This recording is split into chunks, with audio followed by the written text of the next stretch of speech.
What happens on one data set is like, right, like has timestamps that are like every 6 minutes. Yeah, exactly. No, it would be.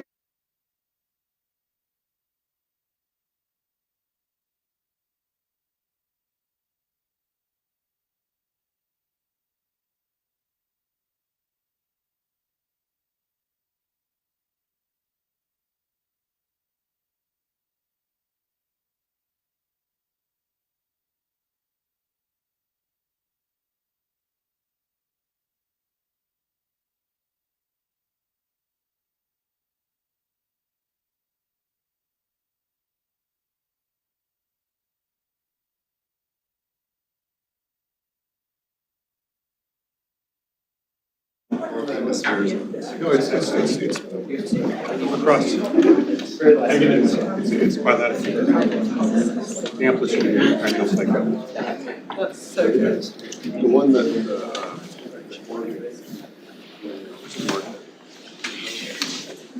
Great, thanks for coming to the seminar today at the Biogeochemistry and Land Model Working Groups. And it's my pleasure to introduce Abigail Swann, who's been a co-chair for a while. For a number of years. And so Abby got her PhD at Berkeley, and also has a master's from Columbia, and also an undergrad from Berkeley. And she's been at University of Washington also long enough to get 11 years. 11 years. Awesome. I was also only asked to do this a little bit ago, so I didn't do all of my homework by Abby.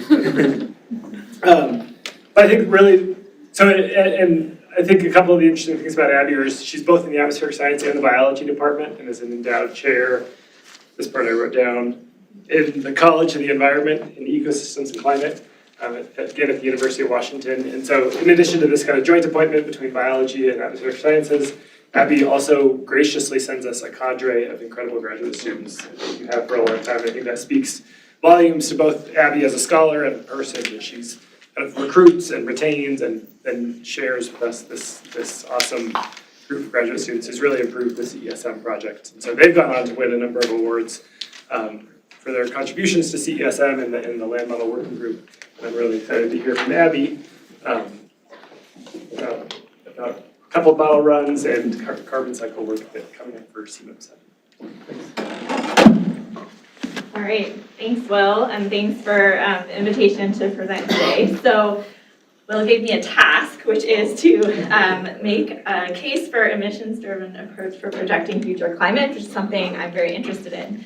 But this is a little bit of a different talk. Normally I would come and tell you a lot about the research that we're doing in my group, but today I'm going to speak a little bit more as the CESM Biogeochemistry Working Group co-chair, making this argument sort of for CESM and actually more for Earth system modeling more broadly, that this is really what our focus should be.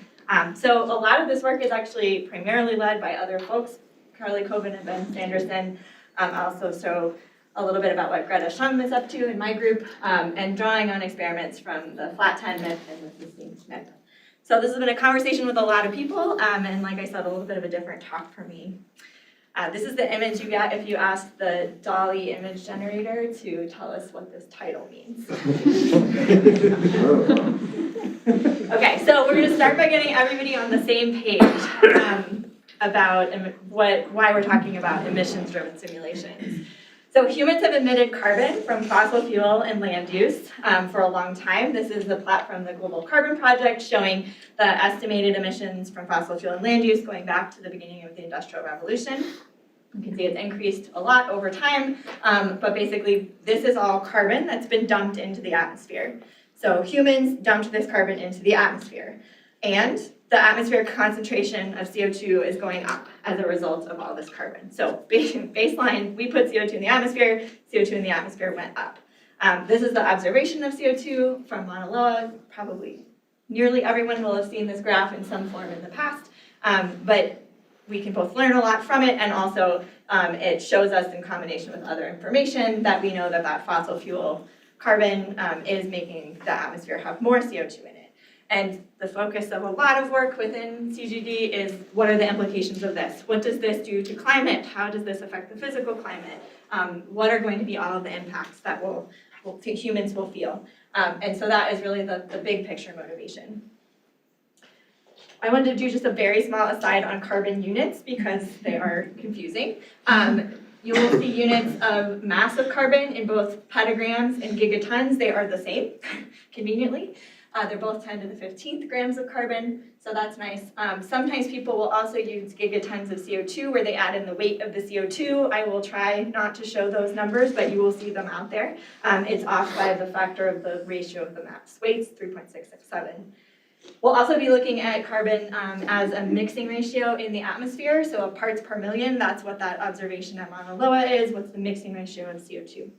So how do we convert between these two things? Well, by sort of sheer convenience of the size of the atmosphere. If you mix 2 petagrams of carbon into the atmosphere, the concentration goes up by about 1 part per million. That's just the unit conversion, so not talking about any feedbacks to that, but if you just mixed that CO2 directly in the atmosphere. So there's a kind of nice conversion between the two.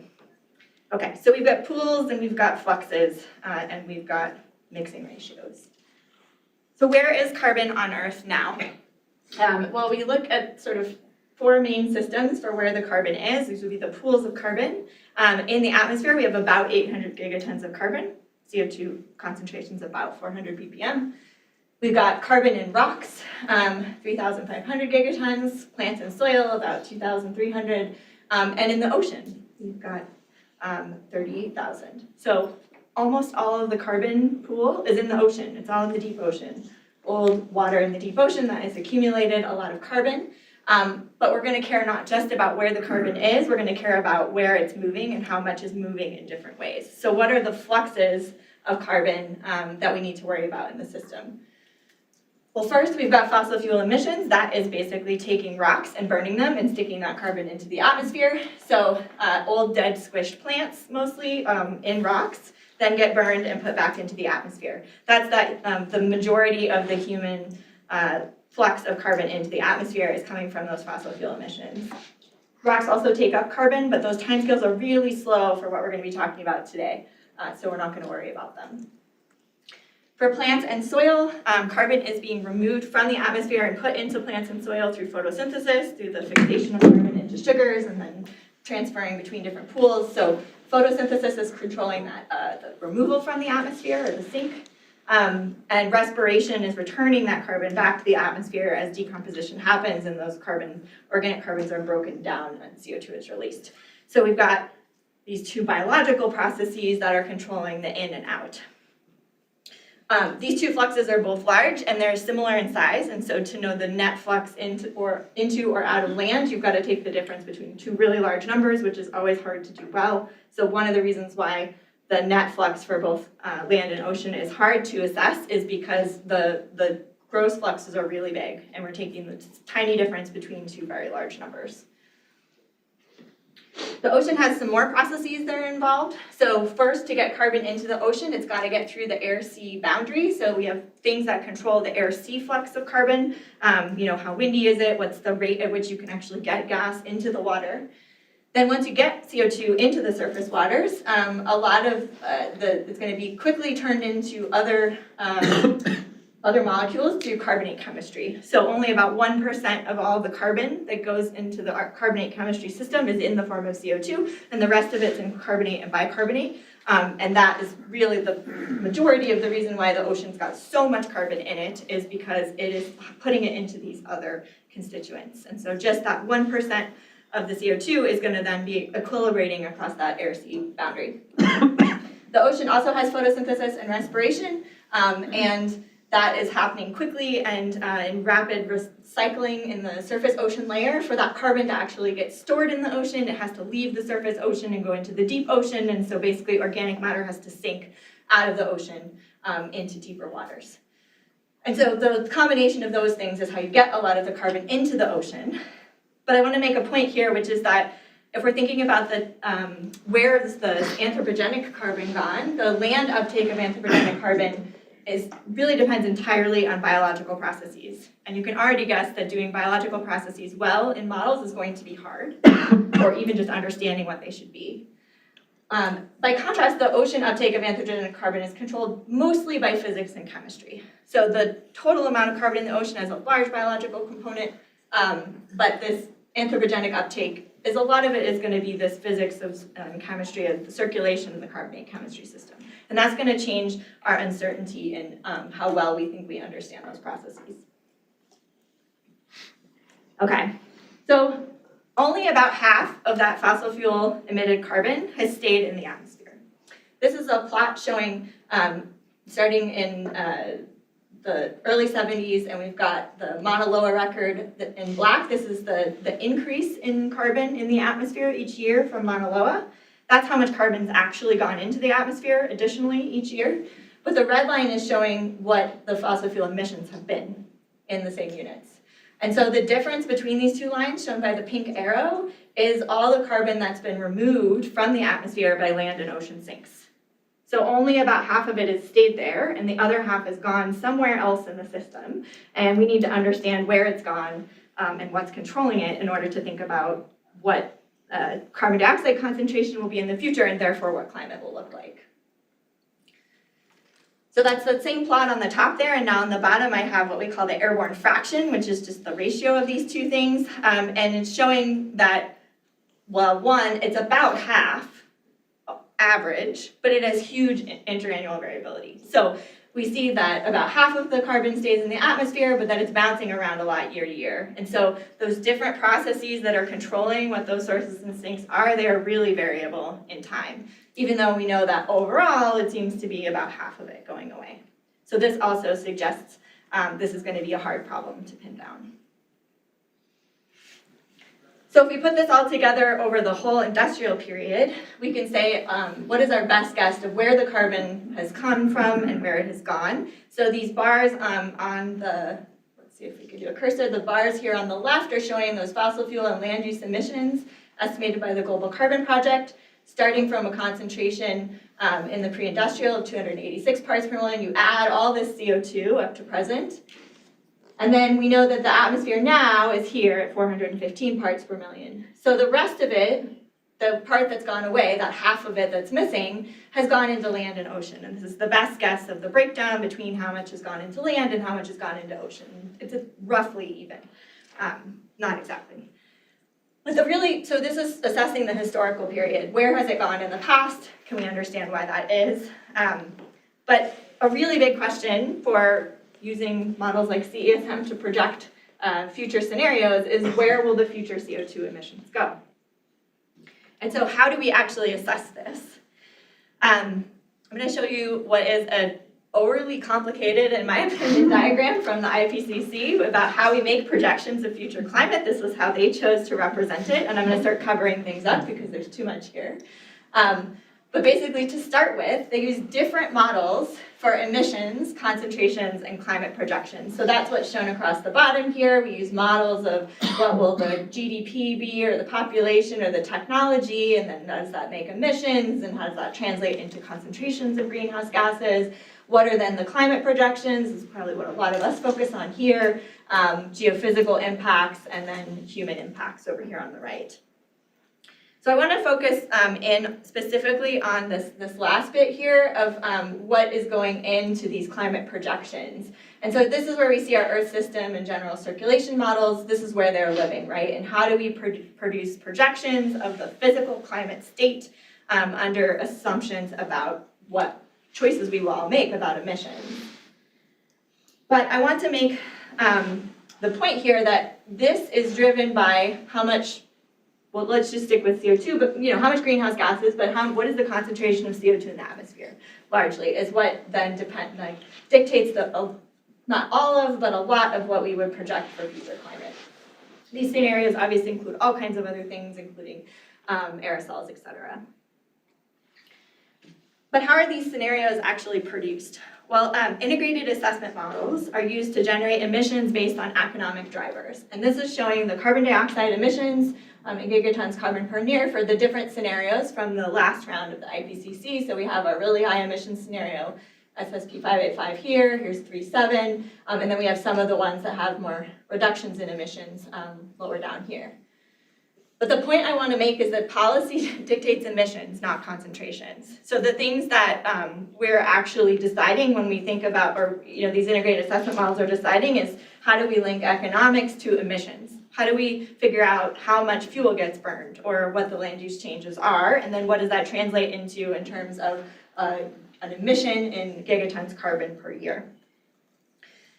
But emissions do not equal concentrations, right? Only half of the current emissions stay in the atmosphere. And there's a bunch of processes that are going to dictate how emissions get translated into concentrations. So how do we deal with those sets of processes?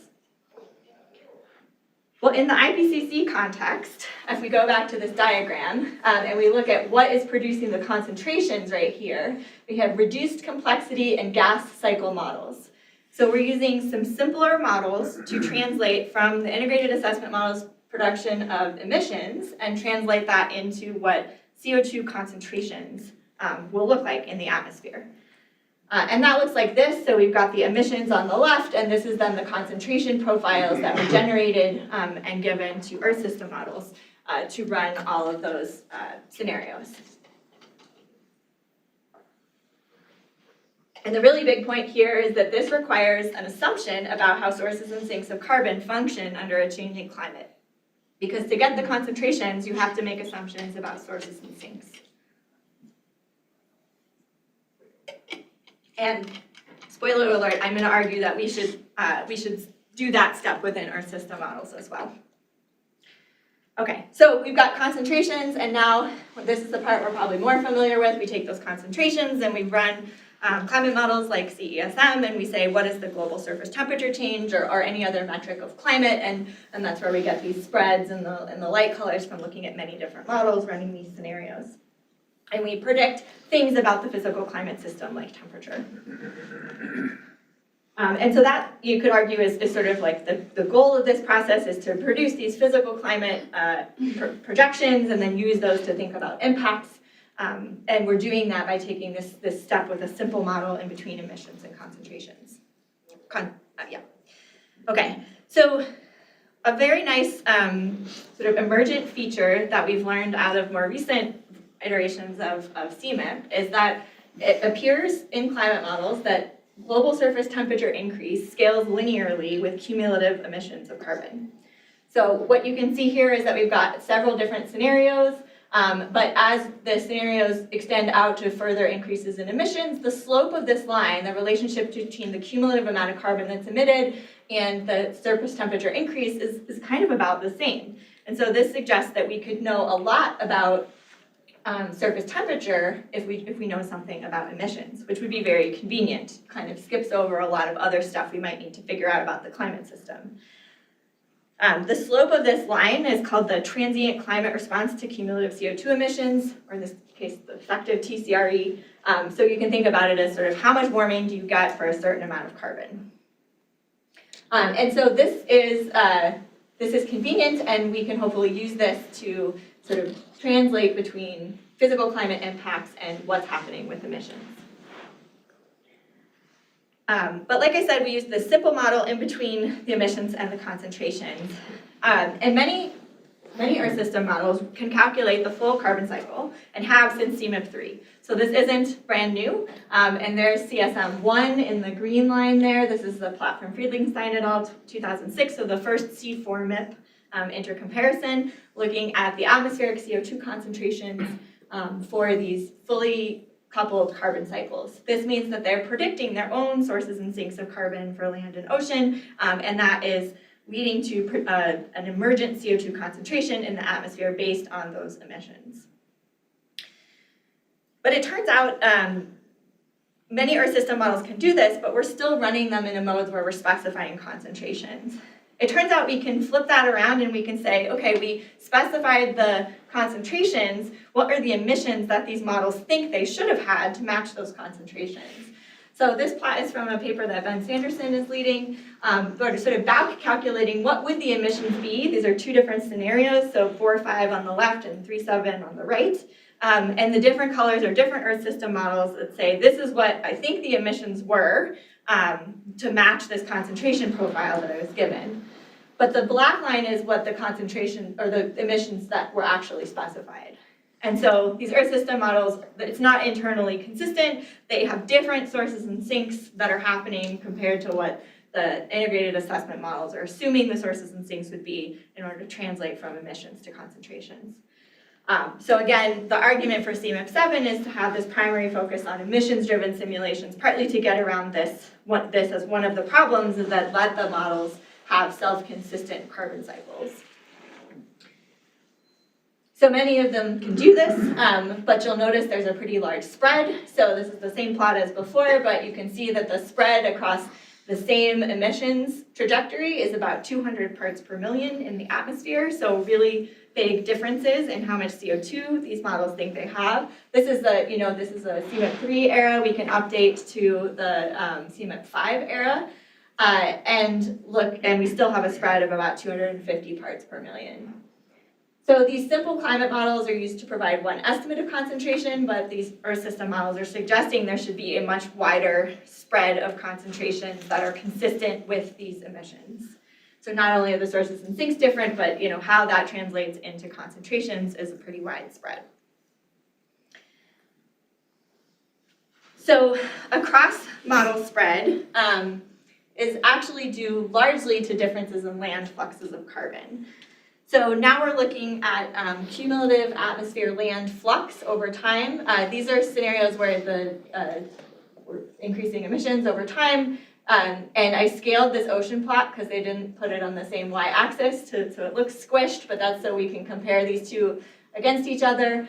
And we can see that the spread across the ocean fluxes is substantially smaller than the spread across the land fluxes. And so a cross-model spread that we see, this spread in atmospheric CO2 concentration, a lot of this is coming from differences in what those land fluxes are specifically. So that we can recall that the land uptake of carbon depends entirely on biological processes. How do we represent photosynthesis and respiration? Whereas the ocean uptake has got more influence from physics and chemistry. And what we see out of these Earth system models is that they have more agreement between the ocean fluxes. This is not to say that they agree in the ocean or that there's nothing new to learn or that those ocean fluxes aren't important, but we think just about sort of where is this uncertainty coming from, most of it is coming from land. And given that we're at the Land Model Working Group meeting, that probably doesn't surprise anybody who's participating in that meeting. Okay, so the spread in the atmospheric CO2 concentration leads to a spread in global temperature. Again, something that should be familiar to most of us, but is showing it on this plot. This is now a spread in the temperature projected for these different scenarios, for these different experiments. So a major point that I hope you can take home today is that using a single concentration trajectory in future scenarios is hiding a real uncertainty in how emissions translate into concentrations. It's not just that we want them to be self-consistent, but that this is leading to a big spread, and that we are there's real reasons why we would want to do that and why we have done that in the past. It's really hard to compare everything that's happening when everything is changing in a climate model, and so having a fixed concentration profile allows us to hone in on what's different about the physical climate responses given a single CO2 concentration. But seeing as how these projections are what are being used to make a lot of decisions about impacts and mitigation of climate, we are really hiding this uncertainty away. And we're not paying attention to it. And so I think we need to expose that uncertainty, which, sorry everyone, but the problems of everything we don't know about photosynthesis and respiration are now going to become everybody's problems. But it's real, right? Like, we don't know those things, and I think it's we need to recognize that uncertainty in our projections. I also want to argue that this is probably going to matter most under decreasing emissions. So in the past, we've been looking at, primarily looking at scenarios that have really high emissions and really high CO2 concentrations. And so if you calculate, well, if if we think about this spread of 250 parts per million, I've literally had this conversation, that doesn't matter because the radiative forcing of an extra 250 parts per million of CO2 when you're already at 1,000 ppm CO2 isn't as important as you think it might be, because it starts to, the effects start to saturate. But the point is we're gonna get really big spreads in these, in the concentrations even at lower concentrations of CO2, and so as we start to decrease emissions, the relative importance of that spread is going to become more and more important from a radiative forcing perspective. So it's going to become harder to ignore under decreasing emission scenarios, and I know we all hope that that's what we will be following, and so we should be really trying to understand how those work. Okay. So I introduced this idea that warming scales with cumulative emissions, and so this is also where we get the idea that to stop warming, we need to bring emissions to zero or very close to zero. And this is because as soon as you stop your cumulative emissions from increasing, you should stop warming approximately. We'll talk about a variant on that. But this is the idea that we need to get to zero emissions. So let's look at what happens as we try to bring the Earth system to zero emissions.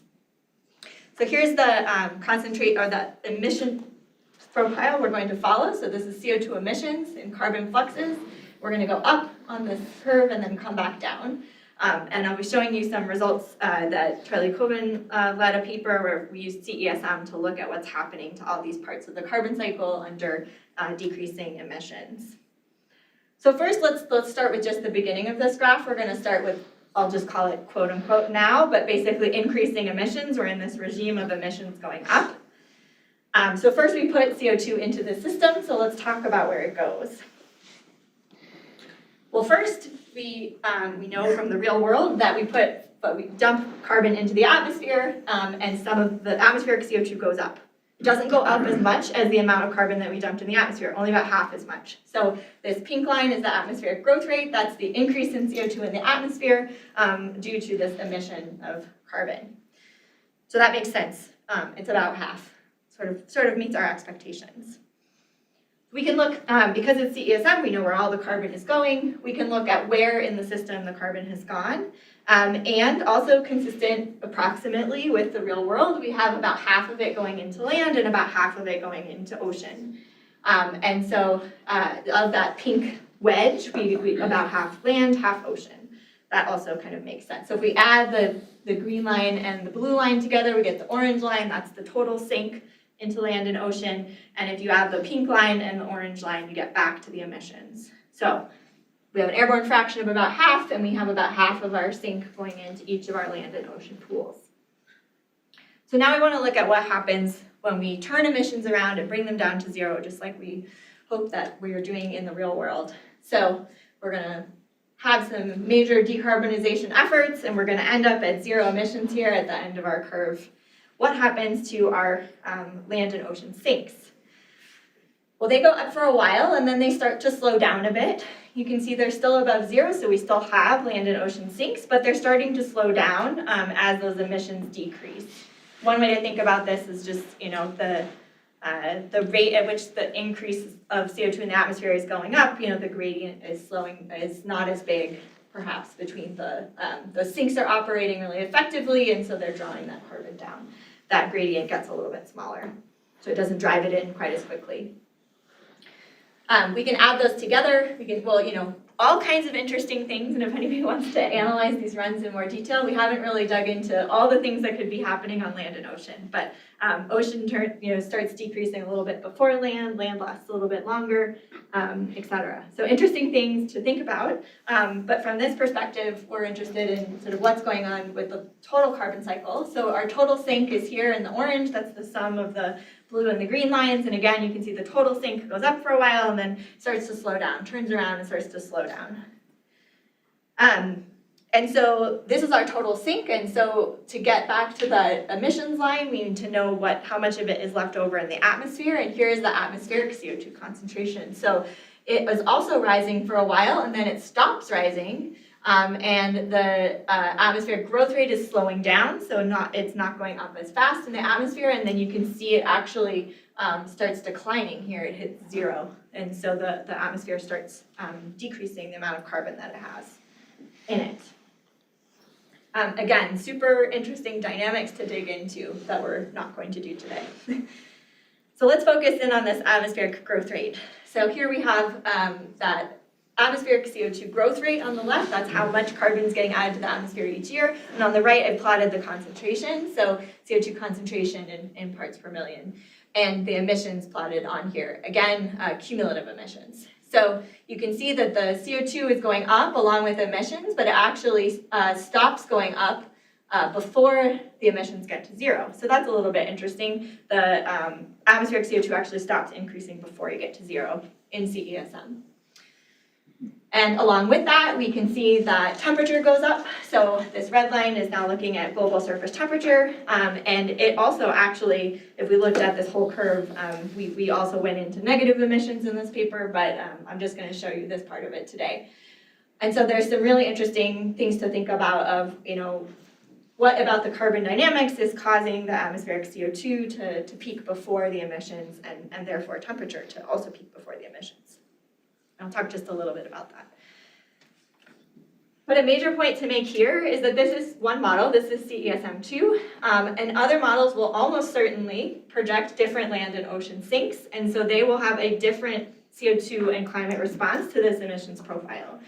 So while it's really interesting to think about exactly what's going on here and important to understand why it's responding this way, I think the big point here is that we would expect this would look different in other models. And we would want to sample across those differences to get a better understanding of what we expect in the future.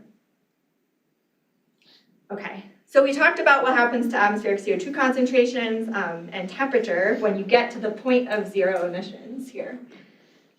But we know there could be a little bit of warming or cooling that could follow zero emissions as well. So this is looking at some plots from the Zero Emissions Commitment MIP from CMIP 5.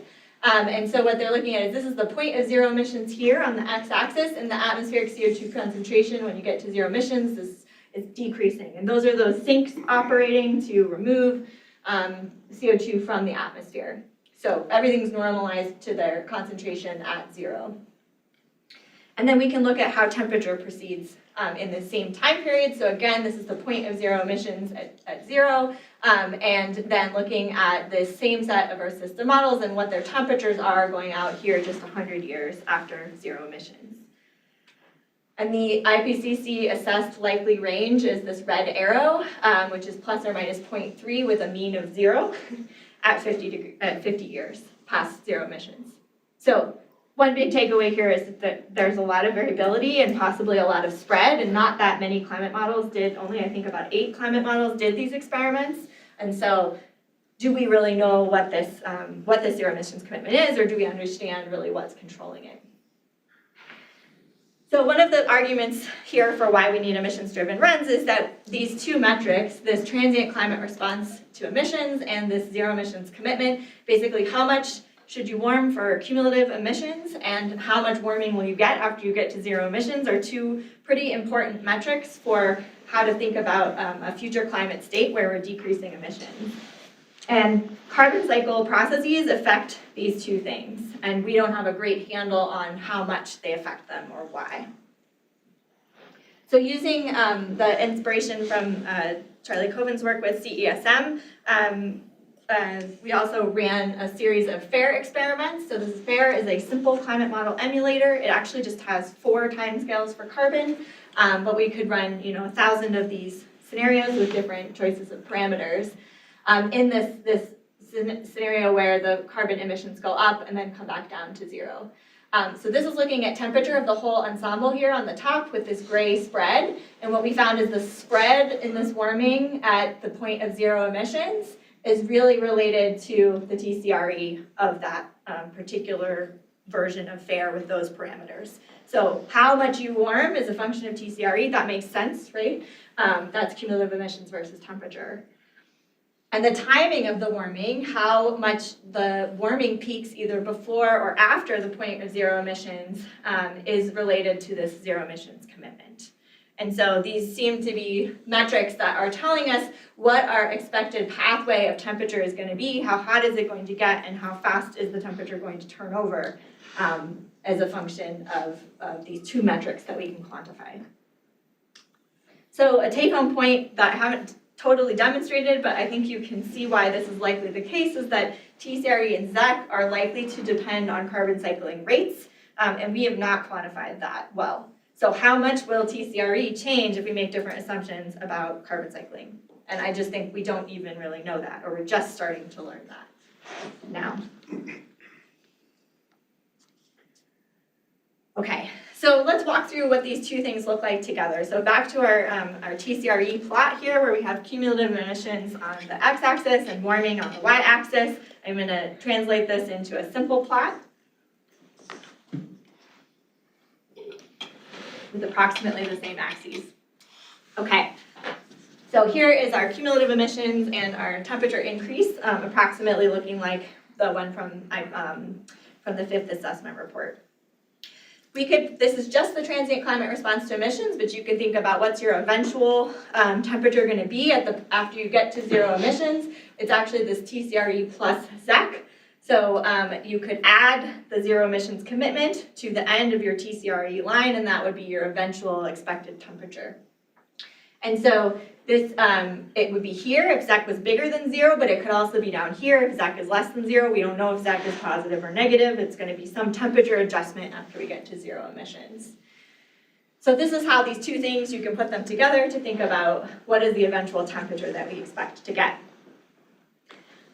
So Ben Sanderson has been leading an effort to do a model intercomparison of a new experiment to quantify these, and here is CESM2. So this is well, I'll tell you more about the experiment in a little bit, but this is the cumulative emissions. So this line here is just fit to this cumulative emissions versus temperature increase in this scenario, and then this dot right here is adding the zero emissions commitment on the end. CESM has a negative zero emissions commitment, so it actually ends up a little bit cooler than it is at the point of zero emissions. So we can look at CESM then compared to just a couple of other Earth system models that have done this experiment so far, and in there I've plotted them there also with their zero emissions commitments. And so this is, just starting to look at this problem, but I would argue not enough information to feel like we understand the full range of the possible responses of these climate models. So let's look a little bit more at what the possible range might be. As part of this flat 10 MIP, there have also been a number of groups running simple climate models, and so here is now putting that plot on the right and the same plot on the left from 3 simple climate models, where they've run a scenario of about 1,000 ensemble members and then thrown out some that don't match present day observations, and so these shaded ranges are their range of their TCREs, basically. And then taking each of the individual experiments and adding their ZEC onto the end gives these dots at the end. So this range of dots is the sort of total range of expected temperatures that you could get out of these simple climate models. And these are plotted on the same scale, so you can see that ZEC is negative for several ESMs, but the tail is long for positive ZECs in these simple carbon models. And I'll come back to this, but I think there's some real questions about how the carbon cycles in these simple models are structured, and do we have enough information from how Earth system models work to think about what's realistic about these simple models. But for now, all it tells us is that there's this very large spread. So the proposal for CMIP7 is that there be a primary focus on emissions-driven simulations. And so a lot of the reason for this is that we need to assess these things like transient climate response to emissions and zero emissions commitments, these metrics that will be extremely policy relevant from a place where we are predicting those land sinks largely, but variability in land and ocean sinks. And right now we're hiding all of that if we look at concentration-driven simulations. And we're hiding a lot of the expected spread in future projections when we do that. So there are new emissions-driven experiments proposed for the fast track for CMIP, and I'll show you the set of the experiments on the next slide. But this fast track is basically the experiments that are being proposed to be run on the timeline to be included in the next IPCC report. So for the 7th assessment report, experiments that are in the fast track are the ones that are sort of supposed to be finished in order to be evaluated for that. Whereas a lot of the MIPs will be on longer timelines after that. So the proposed experiments are described in this paper by Ben Sanderson, a sort of class of experiments, or a group of experiments focused around this idea of flat 10. So they're idealized experiments that allow us to look at emission space and simple decarbonization scenarios. So the carbon emissions are up here in the upper left, and they emit 10 gigatons of carbon per year till year 100, so a total emission of 1,000 petagrams per gigatons. And then it goes to 0 for one of the scenarios, the blue one. And then for the red one, it goes into a carbon dioxide removal scenario, so it has a ramp down over 100 years to -10, and then goes at -10. So this would be, in the red scenario, complete removal of all anthropogenically emitted carbon. And what that looks like in cumulative emission space is this. So for the blue line, you go up to 1,000 and then you stay flat. For the red line, it goes up past 1,000 and then goes back down. Using simple climate models, this case FAIR, you can see how this translates into CO2 concentrations and temperatures. So just using that simple climate model there. But what's nice about these experiments is that it's really straightforward to assess the transient climate response to emissions as well as the zero emissions commitment.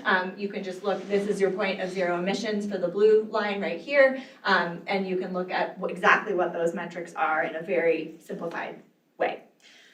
So instead of using, in the past, they've used a 1% increasing and then 1% decreasing, and this creates some really large discontinuities. So we think this is a better scenario, but it's brand new. So there's currently this MIP going on to look at how Earth system models and simple climate models perform under these different scenarios. I wanted to show one slide of just digging into the Earth system models a little bit. So this is just their total temperature increase to cumulative emissions. Here is breaking down the fluxes into ocean on the top and land on the bottom for this zero emissions scenario. So this black line is where the emissions go to 0. And then you can see the carbon flux decreasing going into land and ocean in both cases. But you can also see that there's a pretty big diversity across just a small set of our system models and how they're doing this. I mean, I'd love somebody who's familiar with what's going on in the ocean to tell me about the ocean variability in the GFDL model relative to everyone else. Similarly, you can see CESM is very low land variability, which we know that interannual variability is really low. And then we have 2 models of really different land fluxes. So much to be taken apart and understood about what's happening in these carbon cycles, but I think the real point here is that we really need these scenarios, or we really need these experiments in order to be able to figure out how these things like TCRE and ZEC are going to depend on carbon cycling. And I wanted to mention, so a student working with me, Greta Shum, has been leading a small MIP called Succinct MIP, looking at different simple carbon cycle models or simple climate models that have carbon cycles in them. And this is just showing a diagram of what the structures of those carbon cycles are. These are really commonly used, so FAIR, Hector, and MAGIC. And these structures are quite different from each other. For example, Hector has an idea of an ocean circulation, but MAGIC just has timescales in the ocean. FAIR just has straight up 4 timescales for carbon, doesn't designate where that carbon's going, land or ocean. And so we're looking into how these structures impact their behavior and finding that you can get a real diversity of responses, especially in terms of where you think the carbon is going in these systems, depending on how the carbon cycles are structured. And you know, it should be noted that MAGIC, you know, thousands of RENs of MAGIC are what is used in Working Group 3 to make all of their sort of impacts assessments. So these simple climate models or climate model emulators are really important for impacts and policy. And we need Earth system models to calibrate them. So another reason why we need these emissions-driven simulations is to figure out how these simple models should be working and how to calibrate them so that they can then be used for the kinds of impacts work. But without that, we end up with the, you know, real diversity of responses. It's possible there's processes in these Earth system models that would constrain this range more than you might expect out of these really simple structures. But we don't know that yet, so we need to find out. I also wanted to mention that there is a plan to do this CESM HOPE experiment that Nikki Lewandowski proposed, which would look at one of the existing decarbonization scenarios. So we've got a CESM2 lens here in the red for SSP30, and this will look at one of these more drastic decarbonization scenarios where we have a decrease in emissions, and we would do this in an emissions-driven mode. So it sounds like that's getting going now, but you can ask Dave more about it. So to summarize so far, policy starts with emissions, not concentrations. Specifying concentrations is hiding real uncertainty in how emissions get translated into concentrations. Earth system models are capable of calculating these climate projections directly from emissions, and we should be doing that. It says we need to figure out how these two key metrics for determining the timing and amount of warming depend on carbon cycling. But I wanted to mention one more thing, and I'll try to do it quickly. This is a paper by Nikki Lewandowski and Gordon Bonin looking at the expected land uptake of carbon and how much it varies across models. A lot is the answer. And they also looked at how you could constrain this with observations. And the answer was not very well. So using what we know about the historical period, it's hard to constrain this range of future cumulative uptake. And it doesn't suggest that we have any more certainty in this. So this figure is from Daniel Kennedy looking at the CLM PPE and looking at the cumulative land uptake of carbon in the 500 ensemble members that they've run. And you can see a real diversity in behavior. This range is plus minus 600 petagrams of carbon. And you can see members that start increasing and then decrease. Anyway, a real diversity of whether the land uptake will be positive or negative and how big it will be. So there's no reason to think that this uncertainty in land fluxes has gone away. And if we look at what this should do to atmospheric CO2 concentration, the best information we have about this is back from CMIP3 era work from the Hadley Center, where they ran variations in land parameters through their fully coupled carbon cycle, and they found a spread within a single scenario, within a single model of 450 parts per million of CO2 in the atmosphere. And so this is comparing that spread to the, at the time, across model spread here in the pink. And the spread in this black line is from all the different scenarios. So this is a really big spread from things we don't know about land, and that translates into a spread in temperature that we expect. So this is their carbon cycle runs here in the green, and how much temperature spread you get, about 2.5 degrees. It's about 3 degrees for all the atmospheric physics things, which includes clouds. So these things about the carbon cycle do not stay in the carbon cycle. They translate into atmospheric CO2 concentrations, which matter for climate. So we need to translate this uncertainty into the impacts on things like TCRE and ZEC. This is old work that was done, and while it tells us that yes, there's this huge spread, it doesn't actually allow us to translate that into an uncertainty that's important for making projections now. So another reason we need these emissions-driven simulations is we need to also be looking at how to perturb the carbon cycles in them, which is, I agree, a harder problem, but even if we could take, maybe a smaller sampling of that range from the CLM5 PPE, and we could think about how does that translate into what we expect in the atmosphere and therefore for climate. Okay, so my last summary for these last points is that even for a single scenario of emissions, there could be a large spread in atmospheric CO2 and warming from these uncertainties in things we don't know about how land in particular, but land and ocean take up carbon. And we need new carbon cycle PPEs to quantify how much impact this has on things like TCRE and ZEC. And so thanks so much for your attention, and I'd be happy to take any questions.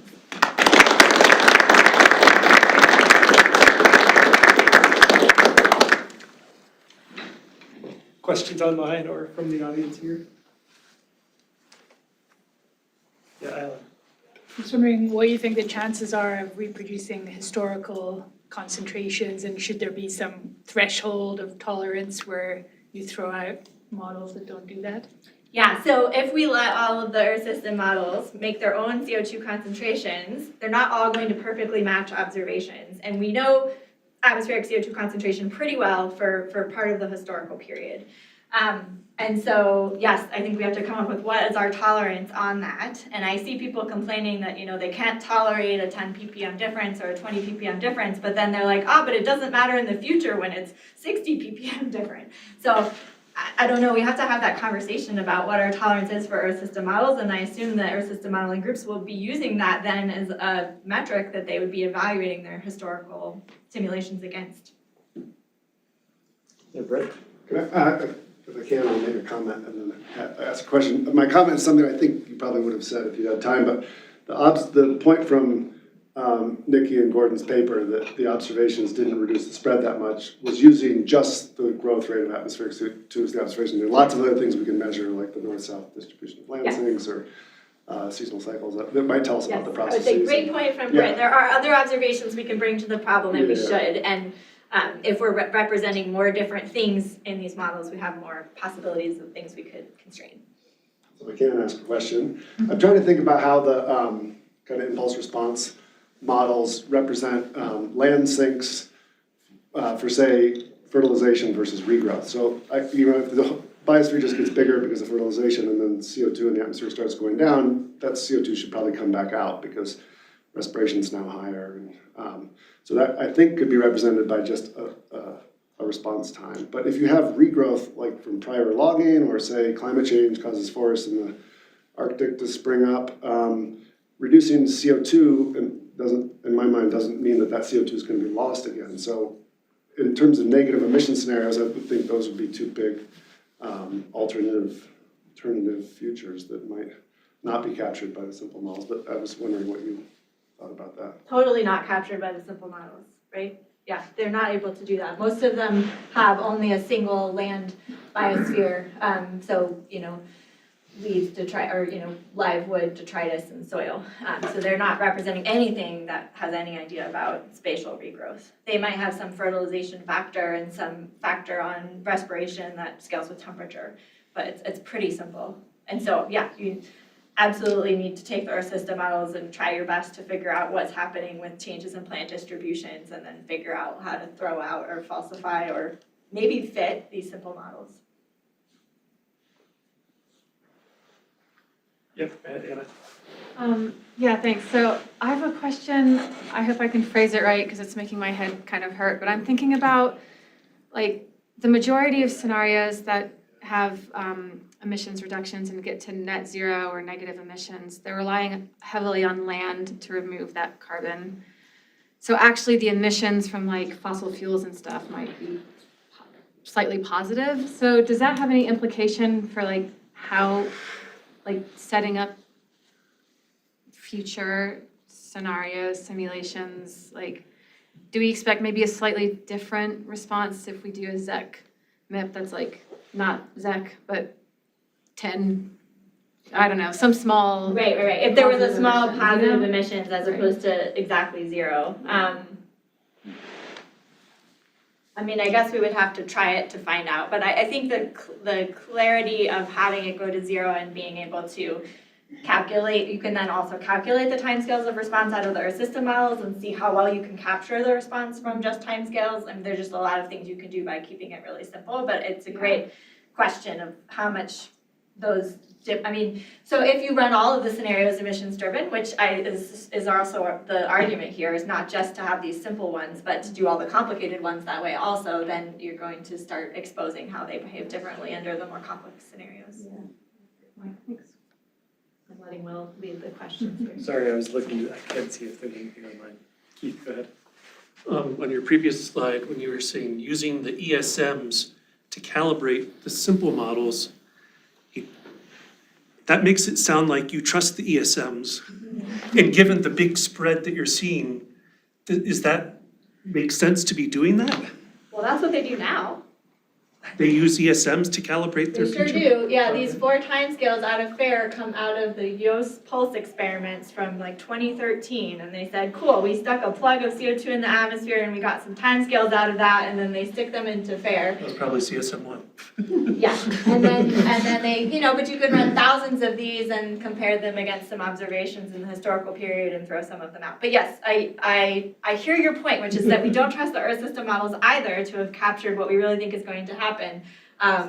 But I feel like we need them to compare back and forth. And we also need them to potentially show us if there are a bunch of processes we've included that cause the Earth system models to sort of systematically behave differently than the simple climate models. We need to know that about the simple climate models before we use them for all of the impacts projections. But yeah, it's also an issue with the Earth system models.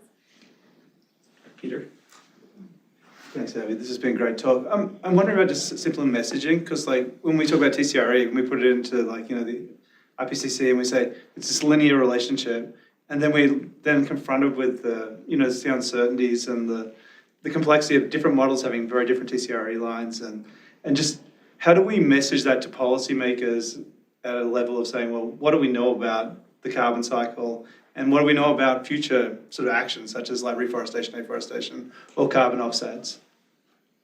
That's a great question, right? Like how, including emissions-driven simulations, or sort of going first forward with emissions-driven simulations is going to expose the uncertainties of fluxes of carbon that we've been hiding by having fixed concentrations. And that is going to increase the uncertainty ranges. And I agree that that is a messaging challenge, and I don't have all of the answers for it, but I feel like we cannot continue to ignore it. In terms of sort of thinking about the interactions of land use with these different scenarios, I feel like I don't know the answers to those questions yet, so I don't know what the message is that I'd be trying to communicate, but we need more, I do think we need to test some of those assumptions and test some of those outcomes in order to be able to know what we can say about it. Maybe in the interest of time, sorry, one more question, then we can And the results you showed with the negative emissions in the simple models, it looked like the temperature at the very end was below what it started. I was curious if you had an explanation for that, considering hysteresis and sea ice or low clouds might suggest the opposite. So I was curious. I was wondering if you had thought about that. I don't remember where that simple model slide is. So both the complex models and the simple models, some of them do drop below, they don't end up at the same temperature that they started with. So in our CESM experiment where we took all of the carbon back out again, there is definitely some things that happen near the end. So AMOC like shuts down and then restarts, and some things happen near the end of that simulation that are not totally symmetric. But I think those are open questions, right? It does look like what we find from looking at CESM and then applying that to other models and simulations is that they do seem to go up their TCRE line and then move to ZEC and then move back down their TCRE line. And then the deviations, the bigger deviations are happening back as you've removed a lot of carbon and other stuff starts happening. And I think there's interesting science to do there that we haven't had time to figure out. Great. Thanks, Abby. Yeah, thank you.